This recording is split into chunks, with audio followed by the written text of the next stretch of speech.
AI 교육혁명, AI로 대한민국 교육을 조금 더 좋게 바꿔보는 시간, 두 번째 세션 시작하도록 하겠습니다.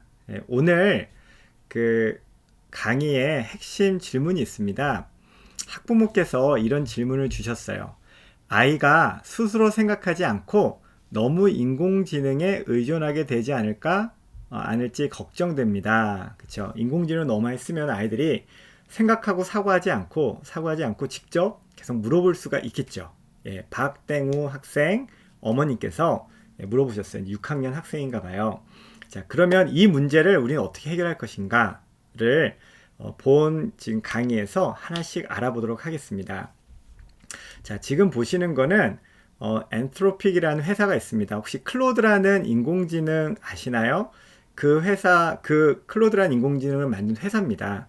그 회사에서 이렇게 문서를 하나 발행했어요. 그 문서가 어떤 거냐면은 지금 대학생들이 인공지능을 사용하는 걸 보니까는 이렇게 네 가지의 패턴이 있더라라는 내용입니다. 약간 이렇게 보면은 오픈 AI는 좀 더 약간 비즈니스적인 느낌이 좀 있는 것 같고요. 클로드, 엔트로픽 회사는 약간 더 학자적이고 약간 선비 같은 느낌이 있어요. 그래서 걔네들 쓰는 문서들 보면은 되게 이렇게 뉴트럴하고 약간 학문적으로 잘 만들었더라고요. 요 문서도 굉장히 잘 만들었어요. 결국에 대학생들이 이 네 가지 케이스로 인공지능을 사용한다는 것인데 이 사례를 하나하나 구체적으로 살펴보면서 우리 자녀에게는 이렇게 쓰면은 우리 자녀가 잘 성장할 수 있겠구나. 인공지능을 통해서 더욱더 잘. 그거를 구체적으로 하나씩 알아보도록 하겠습니다. 자, 먼저는 이렇게 다이렉트로 문제를 푸는 경우예요. 자, 이거는 어떤 경우냐면요. 그냥 쉽게 이런 겁니다. 이제 문제가 이제 하나가 있는 거죠. 수학 문제를 풀어야 되는데 자기가 이제 풀기 싫으니까 인공지능한테 직접 풀어달라고 할 수가 있겠죠. 아이들이요. 그럼 이제 인공지능한테 한번 직접 풀어보겠습니다. 네, 이렇게 문제를 넣고 아이고 조금 시간이 걸리네요. 잠깐만, 문제 이렇게 넣고 그냥 인공지능한테 풀어줘 라고 물어볼 수 있겠죠. 그러면은 인공지능이 이 문제를 잘 인식을 한 다음에 이렇게 문제를 풉니다. 근데 이 녀석이 영어로 푸니까 영어 공부도 하고 더 좋겠네요. 영어 공부도 하고 더 좋네요. 그렇지만 우리는 한글로 하겠습니다. 자, 한글로 풀어줘야지 라고 하면 얘가 한글로 또 이렇게 풀어줍니다. 그러면 fx는 x의 세제곱 마이너스 8x 플러스 7에 대한 극한값을 구하는 것이다. 그러면서 이렇게 리밋이 x가 되로 가면은 뭐 그래서 미분을 한 다음에 x가 2, 그러니까 미분에서 이제 2를 한 값을 갖고 이렇게 해서 이제 4를 계산한다. 정답 4가 맞습니다. 문제 이렇게 잘 풀어주죠. 그게 바로 지금 얘기한 이렇게 직접적으로 문제를 풀어달라고 인공지능에게 요청하는 경우. 이렇게 대학생들이 쓰더라, 학생들이. 자, 이번엔 두 번째 케이스인데요. 이번에도 직접적으로 인공지능한테 뭔가를 요구하는 경우인데 문제를 푸는 게 아니고요. 뭔가 아웃풋, 결과물을 요청하는 경우예요. 자, 이런 게 있겠죠. 예를 들어서 물리 시간에 배운 포물선 운동 시뮬레이션 해줘. 아티팩트로. 입력 파라미터는 질량, 힘, 각도. 이 아티팩트는 HTML을 사용해서 이 클로드라는 인공지능으로 바로 시뮬레이션을 해볼 수 있는 그러한 기능입니다. 자, 여기다가 이걸 넣고요. 그대로 실행을 하면 이렇게 코딩을 시작해 줍니다. 대단하죠. 이거는 그 리액트라는 프레임워크를 이용해서 HTML과 CSS, 그 다음에 자바스크립트로 이렇게 코딩을 쭉 합니다. 네. 이렇게 코딩을 이 녀석이 쭉 하는 동안 우린 다른 거 하나 더 보도록 하겠습니다. 자, 그럼 세 번째는 뭘까요? 세 번째는 다이렉트가 아니고요. 콜라보레이티브예요. 이거 뭐죠? 그러니까 협력적인 거죠. 그러니까 인공지능한테 야, 다 풀어줘 그런 게 아니라 인공지능하고 이렇게 상호작용을 하면서 문제를 풀어보는 거예요. 그렇게 하는 게 세 번째 방법이에요. 자, 요거는 조금 이따가 알아보고 지금 이 녀석이 열심히 시뮬레이션을 다 아직 끝나지 않았으니까 다시 네 번째로 가서, 자, 네 번째는 뭘까요? 네 번째는 인공지능한테 직접적으로 상호작용하면서 결과물을 만드는 방법인 거예요.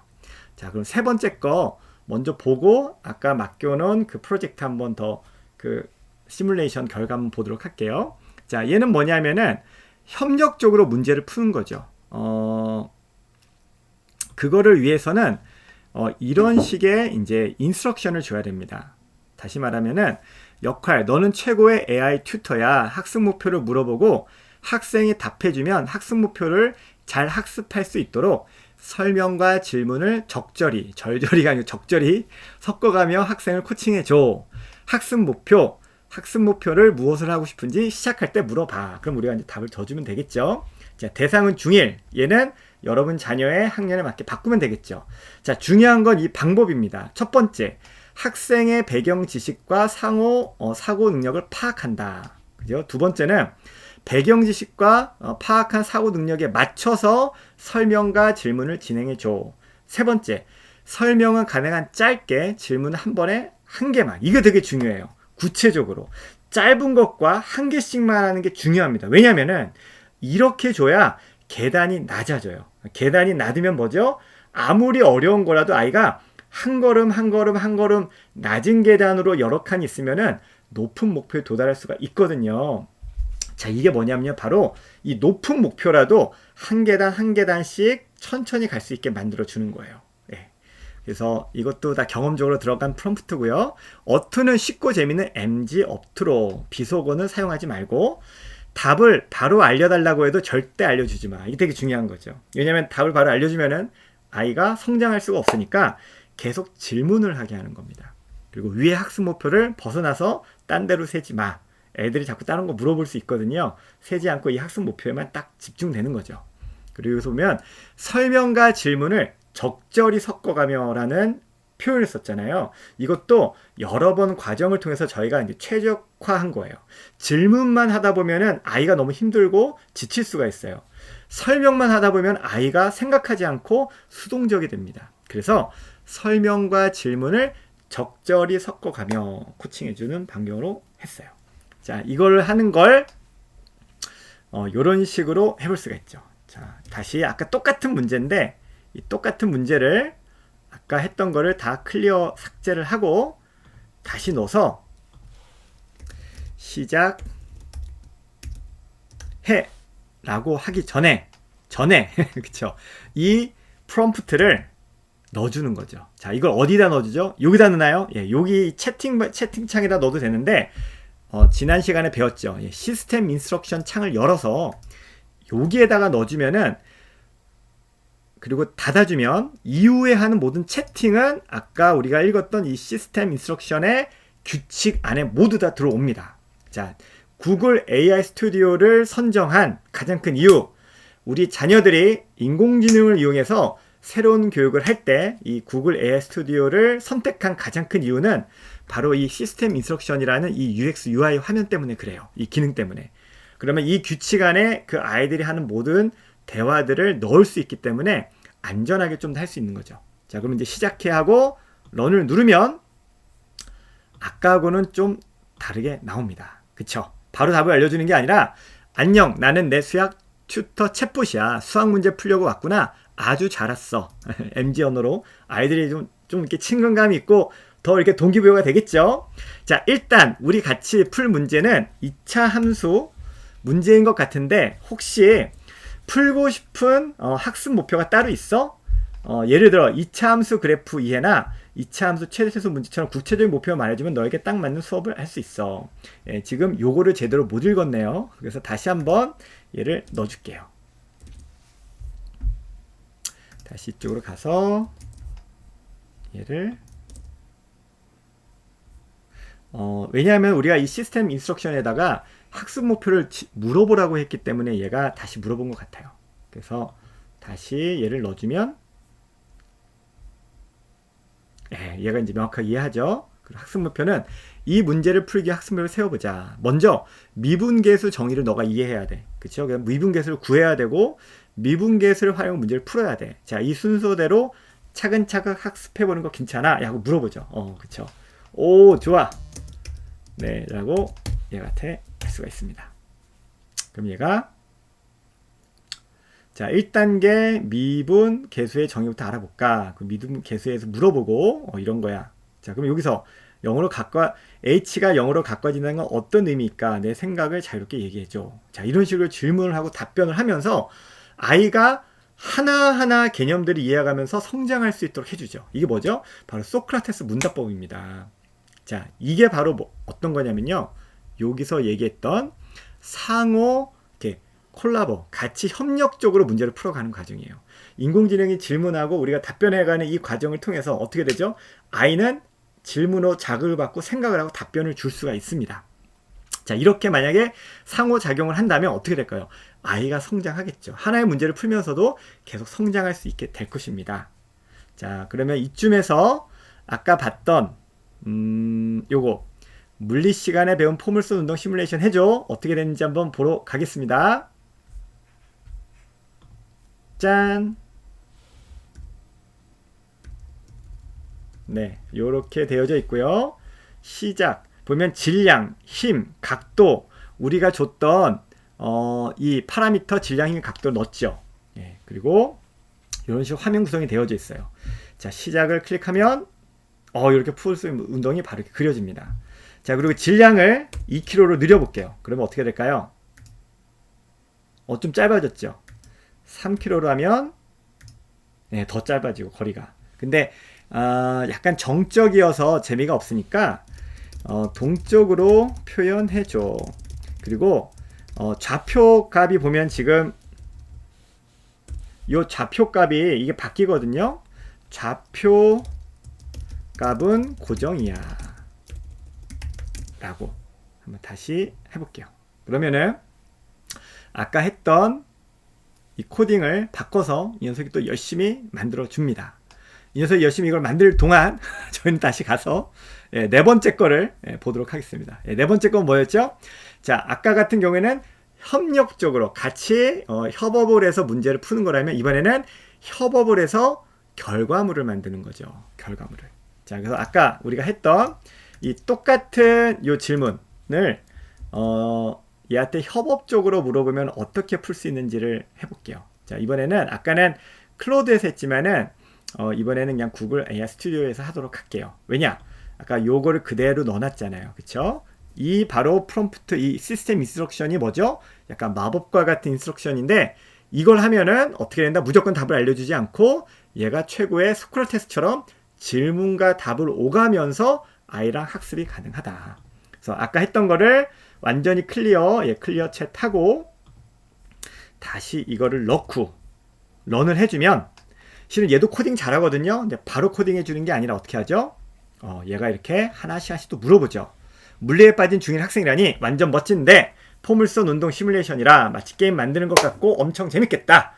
근데 잠깐 혹시 지금 배우고 있는 학습 목표가 뭐야? 예를 들어서 자, 다시 얘한테 그쵸? 아까 좀 다시 해볼게요. 얘한테 먼저 시작이라고 누르고 그리고 나서 학습 목표를 물어보거든요. 그때 우리가 하려는 학습 목표를 넣어주면 좋을 것 같습니다. 자, 이게 우리의 학습 목표야. 그러면 이제 하는 거죠. 자, 포물선 운동 시뮬레이션이라니 완전 흥미로운 주제다냥. 갑자기 고양이가 됐네요. 그런데 잠깐 혹시 포물선 운동이 뭔지는 정확히 알고 있어요? 야, 가끔 이상한 그 단어도 좀 나옵니다. 아하, 얘를 지금 1이어서 그래요. 얘를 0.5로 좀 낮춰놓을게요. 창의성을 좀 더 줄이겠습니다. 그러면 덜 그럴 거예요. 포물선 운동이 뭔지 안다면 우리가 만든 시뮬레이션이 어떻게 작동할지 더 잘 이해할 수 있을 거야. 포물선 운동에서 얘가 물어보는 거죠. 얼마나 알고 있는지 한번 말해줄래? 내가 알고 있는 만큼 내가 딱 맞춰 설명해 줄게. 포물선 우리가 알고 있는 걸 얘기했죠. 얘기해 볼게요. 포물선 운동은 공을 던지면 쭉 하늘로 올라갔다가 다시 땅에 내려오는 거잖아. 하고 해주면 오, 맞아. 내가 말한 것처럼 공을 던졌을 때 하늘로 올라갔다가 다시 땅으로 떠주는 폴스 운동이야. 완벽해. 또 이상한 말 계속 나오네요. 단어가 0.5인데도 나오긴 합니다.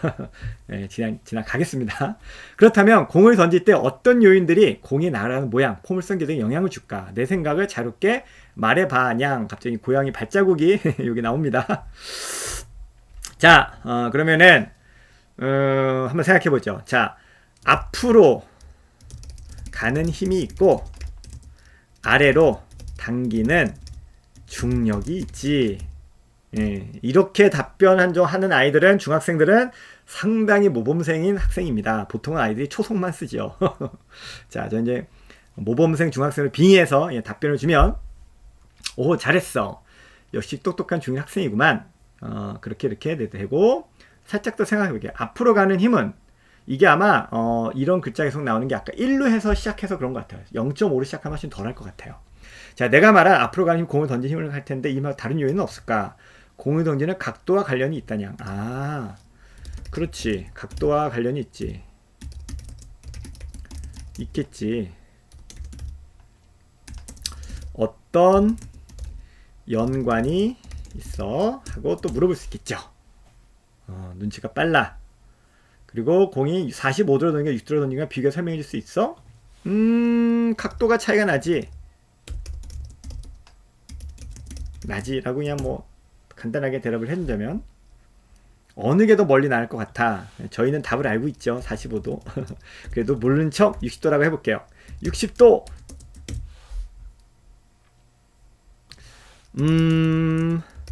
더 높이 올라가니까 더 멀리 날지 않을까? 네. 50도로 던지면 더 멀리 올라가는 거라 생각은 일리가 있어. 하지만 조금 더 생각해보자. 만약 90도로 던지면 어떻게 될까? 90도는 완전히 하늘로 던지는 거잖아. 90도로 던지면 내 생각대로 가장 높이 올라가겠지만 멀리 날아가진 않겠지. 반대로 완전히 수평으로 던지면 어떻게 될까? 수평으로 던지면 전혀 올라가진 않겠지만 어느 정도 거리는 날아갈 거야. 그런 두 가지의 힌트, 생각할 수 있는 거리를 주고 물어보게 하네요.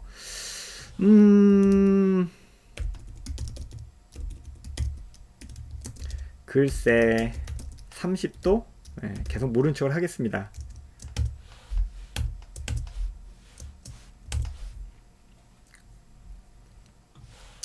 왠지 그럴 것 같아.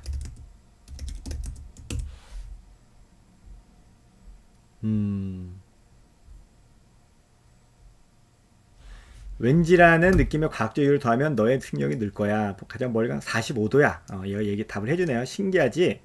더 짧아져. 왜 45도일까? 수평 속도와 수직 속도를 다 고려해야 한다는 거야. 수평 방향의 속도는 공이 얼마나 멀리 나가는지에 영향을 주고, 수직은 공이 얼마나 높이 날아간지에 영향을 줘. 이 힌트를 갖고 왜 45도를 있지 추려내 볼래? 그럼 여기서부터 이제 피타고라스의 정리가 나오는 거죠. 그걸 아는 애들은 이제 답을 줄 거고 못 주겠죠. 대단하지 않아요? 이 질문들과 오는 답변들이 굉장히 정교하고 아이가 성장할 수 있는 그런 답변, 질문들을 던집니다. 이제 이걸 갖고 쭉 가볼 수가 있겠죠. 삼각법이네. 피타고라스 정리.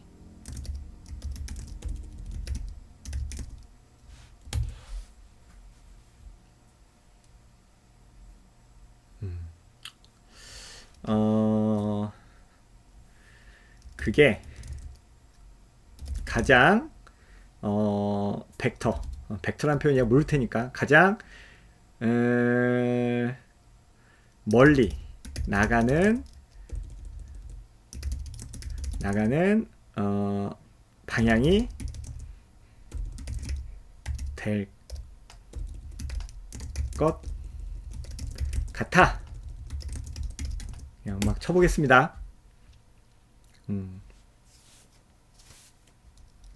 몰라. 네가 얘기해줘. 예, 그러면은 수평면과 이렇게 균형을 이루고, 그래서 최대한 멀리 나갈 수 있는 각도가 생기는 거야. 이제 이런 것들을 얘가 해주는 거죠. 그리고 여기에서는 그걸 바로 시뮬레이션을 해볼 수가 있습니다. 자, 다시 좀 화면을 키워서 시작을 해보겠습니다. 이렇게 날아가고요. 질량을 한 4로 늘려보겠습니다. 그리고 이렇게 떨어지네요. 그러면 이제 2로 해서 시작하면 이렇게 가죠. 그 다음에 각도를 이제 같은 힘에서 각도를 60도로 해보면 좀 빨리 떨어지고요. 한 55 정도가 되죠. 45로 하면 한 62 정도가 되고요. 30으로 하면 55 정도가 되네요. 자, 만약에 80으로 하면 어떻게 될까요? 네, 이런 식으로 이거를 시뮬레이션해서 표현해 볼 수가 있고, 나중에 아이들이 이제 코딩을 배우면은 이 내용들을 보면서 이게 어떻게 구체적으로 되는지를 볼 수도 있고, 또 시뮬레이션에서 딱 눌렀을 때 이 공이 날아가게도 해볼 수가 있습니다. 여러 가지를 해볼 수가 있는 거죠. 자, 그래서 자, 정리하자면 마지막으로 이 네 가지 섹션이 있다는 것과, 근데 우리가 아이들이 성장하기 위해서, 자, 회사의 목표는 결과를 빨리 만드는 거기 때문에 이 다이렉트, 바로 결과를 만들어줘 라고 요청할 수 있어요. 그렇지만 학생의 목표는 결과를 빨리 만드는 것보다 더 중요한 목표가 있죠. 바로 학생이 성장하는 겁니다. 그 성장을 위해서는 이렇게 협력적으로 인공지능을 사용하는 이 두 가지 방식을 쓰면은 아이가 굉장히 잘 성장할 수 있습니다. 그리고 바로 이렇게 그 프롬프트, 시스템 인스트럭션을 주면은 되는 거죠. 자, 그래서 마지막 결론, 학부모 질문. 아이가 스스로 생각하지 않고 너무 인공지능에 의존하게 되지 않을까 걱정됩니다. 예, 이 우려 충분히 공감이 되고요. 그렇지만 바로 이렇게 소크라테스의 그 질문법, 대화법으로 인공지능이 바로 답을 알려주지 않고 아이랑 소통을 하면서 아이가 스스로 생각해서 대답하게 하는 방법으로 한다면 인공지능을 통해서도 충분히 아이들이 잘 성장할 수 있다 라고 답변을 드리면 될 것 같습니다. 네, 여기까지 들으시느라 다들 수고 많으셨습니다. 네, 다음에는 구체적으로 몇 가지 학습 목표를 두고 학부모님들과 함께 이 영상을 보면서 함께 주제를 갖고 그 이해를 하고 그 주제의 내용들을 이어가고 간단하게 글 쓰는 거를 인공지능과 상호작용을 통해서 해보도록 하겠습니다. 수고하셨습니다.